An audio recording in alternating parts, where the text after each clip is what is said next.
You lot loved the last time I did 10 wanted secrets showing off things that you probably didn't even know about the game, so I've got 10 more. I've been cooking, I've been playing, I've been writing down stuff that I've noticed, and as the video goes along, they're going to get more and more surprising, so whether you're new or experienced, hopefully I can show you something new today. The first two are at your house. The map marker looks like this. Is a little brown house marker because you have your own house in the game. You can teleport to it as well by opening the phone and going to the house app in blue. And the first one is this. You can literally store items in your house. You can literally in your house click the hammer button on the top, then go to storage. These do nothing, okay? Only these back four with the little kind of marker and the little description actually store stuff. We've got these that display 12 things. You can only place 2 of them though, so 24 things with this, and they're 180,000 each. It's a lot of money. We've got these $50,000 circular ones, so it's like a circle piece, and you can see the thing is actually spinning. So if I put a piece of loot in, you can see it actually spins around, which is cool. I actually saw someone put it underneath a table to make it look like this watch was like on a table.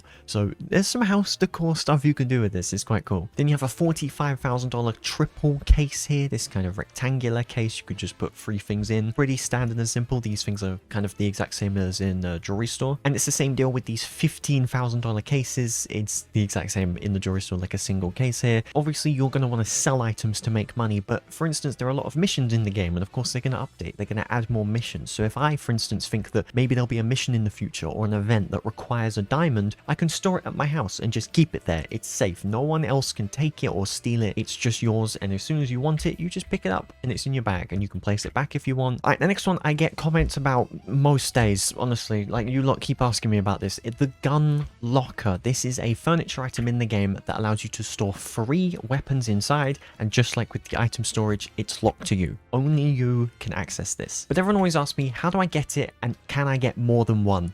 So I'm going to explain how you get it. You go into the menu in the top, then you go to missions, and then you can go to career rewards, and you'll see this. This is the syndicate career. You basically do missions with XP that are available, like this one here, 3,600. And as you get XP, you'll level up. At level 2, literally the first level you get from the start, you get the gun locker furniture. You can also get a Deagle contract, FNFAL contract, and a Blade vehicle. I did a review video on that. You can check it out on the iCard if you want. An exclusive vehicle that you can only get by reaching level 5.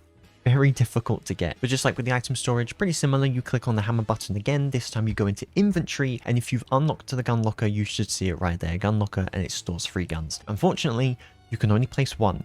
It does not exist where you can place multiple. You can carry 12 weapons. You can see I've literally got 12 here. You could also use an alt. Technically, you know, if you have an alt account, you can give them your spare guns. I would advise maybe you utilize that. If you die in the game, you're going to lose all of them. So make sure to utilize the gun locker and also an alt account. I know you can only drop, I think it's 5 things every 20 minutes. Yes, it is, as you can see here. You can still utilize this, you know, just drop 5 and then in 20 minutes time, come back and drop another 5.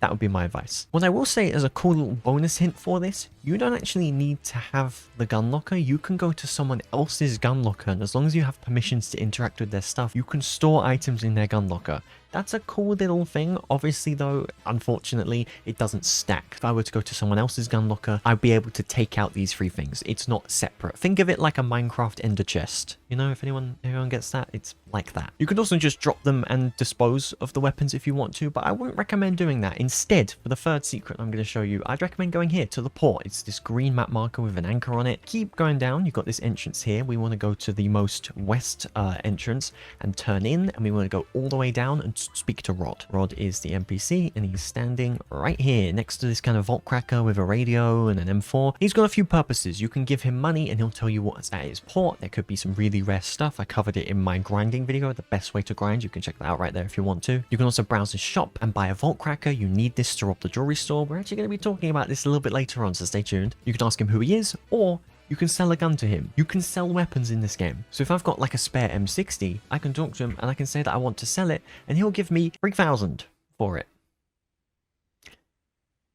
That's really not a lot of money. Golden Deagle, for example, let me try and sell it. How much does he give me for the Golden Deagle? That's more like it. 21 grand. That's pretty good. Golden AK, which is basically the same as an M60. I'm just going to let you know that. Like, it's got less ammo in a magazine and it's quicker to reload. But they're basically the same. They kill people in the same amount of time. If you've got a Golden AK and you have an M60, you might as well have the M60. It's easier to get. You get 60 grand for it. This is the same as the M60, and you get 60 grand for the golden AK. Sell your golden AKs, people. Yeah, just a great way to make money. Go sell your guns to Rob. Why not? 60 grand for a golden AK. I don't know how much you get for a golden Barrett. That one is like the rarest weapon in the entire game. It's probably about 100 grand for it. I'd recommend you keep that weapon, but maybe if you've got some duplicates and you're confident you're not going to die, for instance, hey, you can sell it. You'll get a bunch of money. All right, the next thing is more interesting than anything else. We're at 4 Ember Reach right now. There are multiple bunkers around this area. Here it is right here. This is what it looks like. So it's like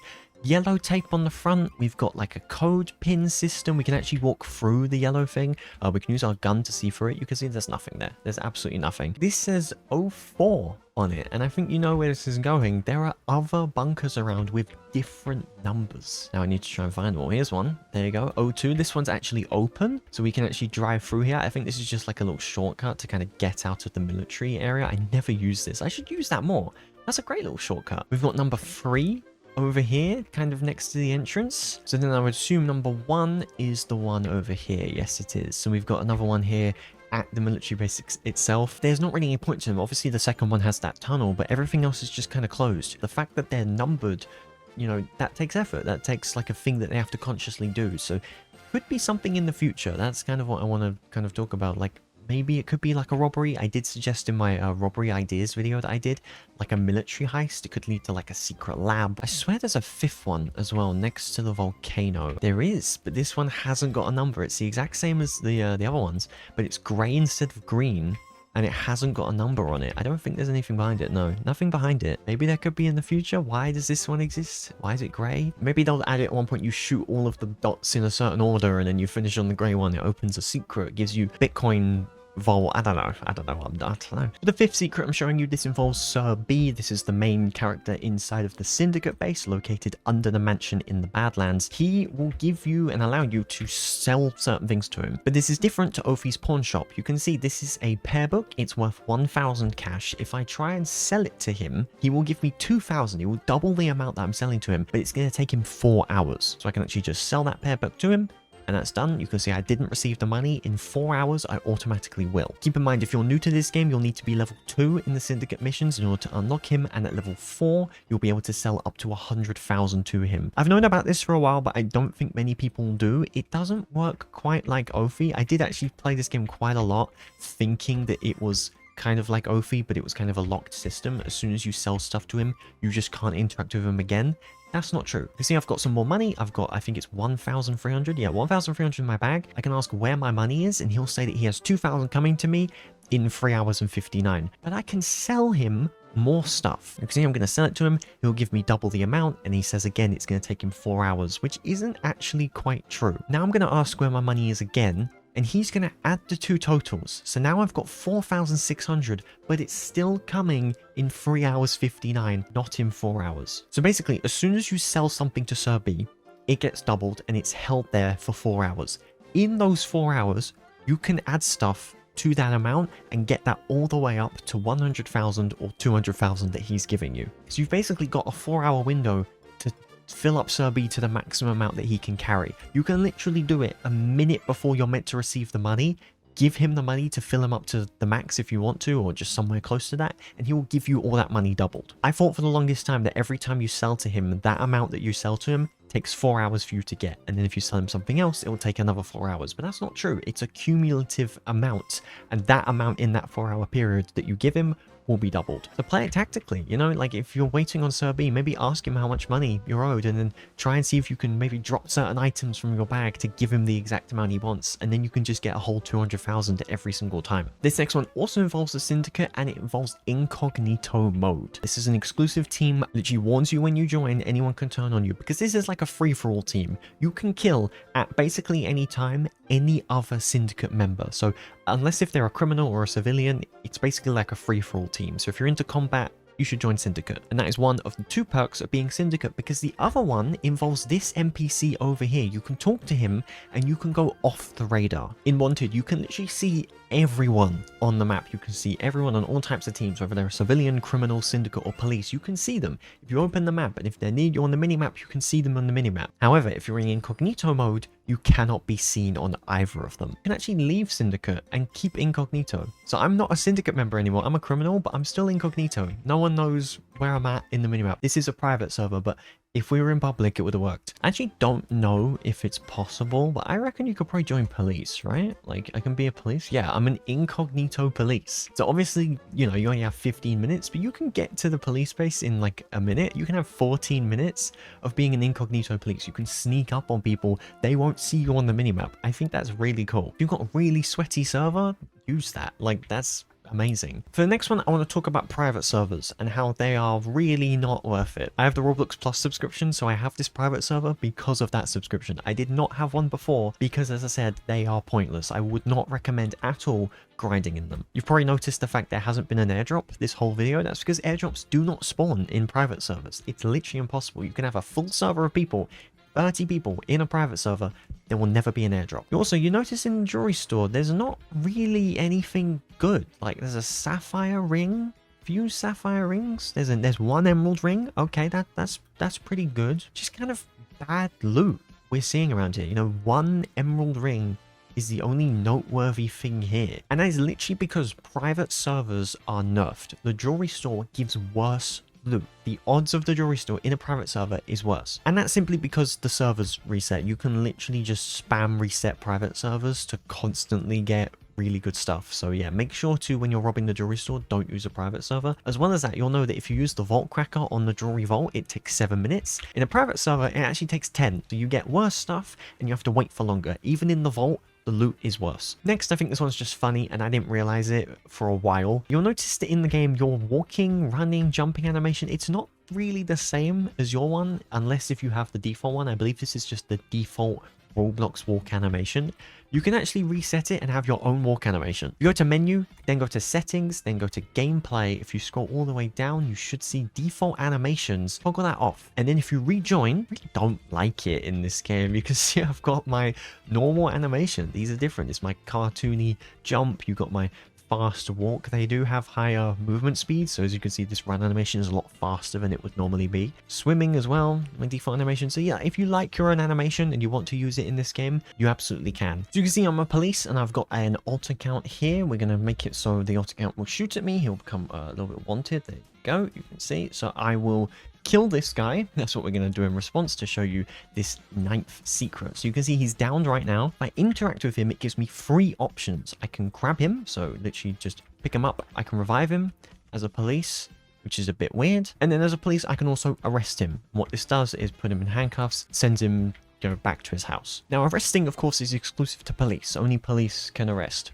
obviously, but criminals and syndicates do have their own version of this. If I just down my alt here and interact with him, you'll see there are the same 2 options, grab or revive. There's also finish, which I didn't even know about, and it's quite good because it's quite difficult, I think, to down people, and people resurrect themselves really quickly in this game. You gotta like shoot them multiple times, and you can see I missed there. There was like an invisible thing that saved him, and now he's back up, so I gotta hit him again. So instead, you can just go up to them, click E, hold down 3, and finish him. You can literally just stomp on him and he's dead. It's a cool little feature, and I've actually been pretty exclusively using that when I've been able to. All right, time for the final secret. This one genuinely blew my mind. Like, I was shocked when I found this out because for the longest time, something in this game at the jewelry store, the newest robbery in the game, has been bothering me, and I've been trying to work out what it is, and I finally worked it out, and it's the final secret. As you can see right now, my alt account is just placed in the vault cracker at the jewelry store. Started the 10-minute, as we're in a private server, timer. Now, I, for the longest time, have robbed this jewelry store.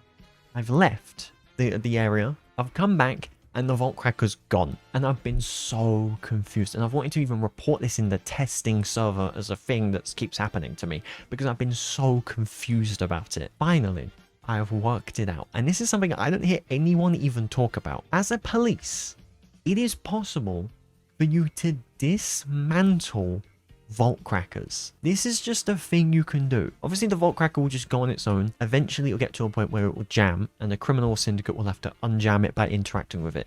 It literally works the exact same, but you can do it at any time. You don't have to wait for it to jam. And literally, I just hold it down, the button. It takes quite a few seconds. I think it's the same as the other one. And boom, I did it. And I get 5,000 cash for dismantling the drill. That is the same as the price of the drill. So it's like I've taken it and then sold it on or kept the materials and it's worth 5 grand. You can see the alt account does not have the vault cracker anymore. It doesn't give it back to you because I've dismantled it and I've gotten a reward from it, which is really interesting. You know, if you're at war with people and they're trying to do the jewelry store, try and get in there and then dismantle it and it will reset their whole progress. They got to wait another 7 minutes. It's quite funny. So if you've ever wondered why your vault cracker has suddenly disappeared, it's because there's been a police. Those are all 10 secrets. I hope you enjoyed this video. Let me know in the comments how many out of 10 you already knew about. If you somehow knew all 10 of these, I'll be surprised. But I actually have already thought of a few more that I can do for a part 3. So maybe after the next update drops, I can do a part 3. So let me know if you want to see that. We hit 90,000 subscribers. So thank you so much for that. 10,000 more to 100,000. I made a big announcement about what's going to happen around the time I hit 100,000. So if you want to learn more about that, join my Discord server. There's a link in the description. If you want to check out another wanted video, it's right there. Me and CJ, who you're probably aware of, I did a wanted driving test with him. He was my instructor. I literally used the steering wheel, played the game on the steering wheel, and did a whole driving test. Find out if I passed by clicking right there. Thank you so much for watching, and I'll see you later.